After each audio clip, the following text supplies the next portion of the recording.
തൃശ്ശൂരിൽ കോർപ്പറേഷൻ തെരഞ്ഞെടുപ്പിൽ ഇപ്പോൾ അവരുടെ പ്രധാനപ്പെട്ട ഒരു നേതാവായ ലാലി ജെയിംസ് ഇടഞ്ഞു നിൽക്കുന്നു എന്നത് കോൺഗ്രസിന് വലിയ തലവേദന ഉണ്ടാകും. മാത്രമല്ല മേയർ തെരഞ്ഞെടുപ്പിൽ ഇന്നിപ്പോൾ വിപ്പ് നൽകിയിരുന്നെങ്കിലും ആ വിപ്പ് കൈപ്പറ്റുന്നില്ല ലാലി ജെയിംസ് എന്നുകൂടിയാണ്. വിപ്പ് കൈപ്പറ്റാത്തതിന് പിന്നാലെ നേതൃത്വത്തിനെതിരെ തുറന്നടിക്കുകയും ചെയ്തിരിക്കുന്നു ലാലി ജെയിംസ്. മേയർ സ്ഥാനത്തേക്ക് ചില ആളുകളുടെ താല്പര്യത്തിന് വഴങ്ങിയാണ് തന്നെ തഴഞ്ഞതെന്ന് ആരോപിക്കുന്നു ലാലി. ഇത് നേതൃത്വത്തിന്റെ തീരുമാനമായി കാണാനാകില്ല. എസ് വേണുഗോപാലിന്റെയും ദീപാദാസ് മുൻഷിയുടെയും തീരുമാനമാണ് ഇതിന് പിന്നിലെന്നും ലാലി ജെയിംസ് ആരോപിക്കുന്നു. മേയറാകാനും സ്റ്റാൻഡിംഗ് കമ്മിറ്റി ചെയർമാനാകാനും താനില്ല. അടുത്ത ടേമുണ്ടെങ്കിൽ സുബി ബാബുവിന് നൽകാം. മേയർ സ്ഥാനം പങ്കുവെക്കുന്നത് ശരിയല്ലെന്നും അത് വികസനത്തിന് തടസ്സമാകുമെന്നുമാണ് ലാലി ജെയിംസ് മീഡിയ വണിനോട് പറഞ്ഞത്. വിപ്പ് ഇതുവരെ ഞാൻ കൈപ്പറ്റിയിട്ടില്ല. പക്ഷേ ഞാൻ വീണ്ടും ആലോചിച്ചുകൊണ്ടിരിക്കുക. കാരണം ഇന്ത്യൻ നാഷണൽ കോൺഗ്രസ് എന്ന് പറയുന്നത് എൻ്റെ ജീവനാണ്. ഞാൻ ആ പ്രസ്ഥാനത്തിന് വേണ്ടി നാളിതുവരെയും നിലകൊണ്ട ഒരാളാണ്. പക്ഷേ അതിൽ ചില നേതാക്കൾക്ക് പ്രത്യേക താല്പര്യങ്ങൾ ഉണ്ടായി എന്നുള്ളത് വാസ്തവമാണ്. നമ്മൾ ഈ നഗരത്തിൽ കഴിഞ്ഞ 25 വർഷമായിട്ട് ശക്തമായിട്ടുള്ള പ്രവർത്തനമായിട്ട് മുന്നോട്ട് പോകുന്ന ഒരു വ്യക്തിയാണെന്നുള്ളത് മാധ്യമങ്ങൾക്കും അറിയാം, ഒപ്പം പൊതുജനങ്ങൾക്കും അറിയാം.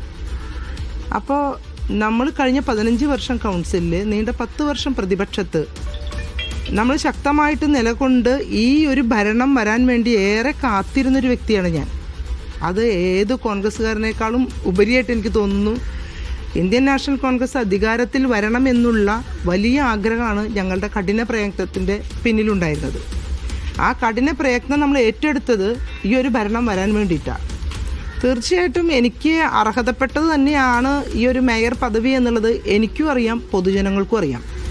ഈ തൃശ്ശൂർ നഗരത്തിലെ ഒരു സർവേ നടത്തി കഴിഞ്ഞാൽ ആര് മേയറാകണം എന്നുള്ളതിൻ്റെ സർവേ ജനങ്ങൾ തീരുമാനിക്കുമ്പോൾ അതിൻ്റെ മുന്നിൽ ഞാനാകുമെന്ന് എനിക്ക് ഉറപ്പുണ്ട്. പക്ഷേ പാർട്ടിയുടെ നിലപാട് ഒരു എന്താ പറയുക, കേന്ദ്ര ഇടപെടൽ, കേരള ഇടപെടൽ എന്നൊക്കെ പറയുമ്പോൾ ദീപാദാസ് മുൻഷിയും KC വേണുഗോപാലൊക്കെയാണ് ഇതിന് മുൻകൈയെടുത്ത പ്രമുഖർ എന്ന് ഞാൻ അറിയുന്നു.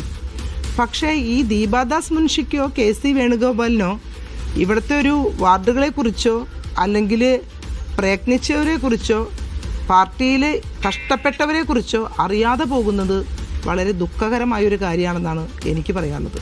അപ്പോൾ തീർച്ചയായിട്ടും ആ പാർട്ടി എന്നുള്ള ഒരു വികാരം എനിക്കുള്ളത് കൊണ്ട് തന്നെ ഒരു രാജിയിലേക്ക് ഞാൻ പോകില്ല. മാത്രമല്ല, എൻ്റെ കൂടെ നിൽക്കുന്ന ജനങ്ങൾ എന്നെ വിശ്വസിച്ചുകൊണ്ട് എൻ്റെ ലാലൂർ എൻ്റെ അഭിമാനമാണ്. എൻ്റെ ലാലൂരിലെ സാധാരണക്കാരും അല്ലെങ്കിൽ ഒരു മിഡിൽ ക്ലാസ്സും ഹൈ ക്ലാസ്സും ഉൾപ്പെടുന്ന ഒരു വിഭാഗമുണ്ട്. അവരെല്ലാവരും ഒറ്റക്കെട്ടായി ലാലൂർ ലാലി ചേച്ചി വേണം എന്നുള്ളതിൻ്റെ തെളിവിന് തന്ന ഈ വോട്ട് അവരെ ഞാൻ ഒരിക്കലും നിരാശപ്പെടുത്തുകയില്ല. ഏറ്റവും ഊർജ്ജസ്വലമായി തന്നെ എൻ്റെ വാർഡിന് വേണ്ടി ഞാൻ പണിയെടുക്കും.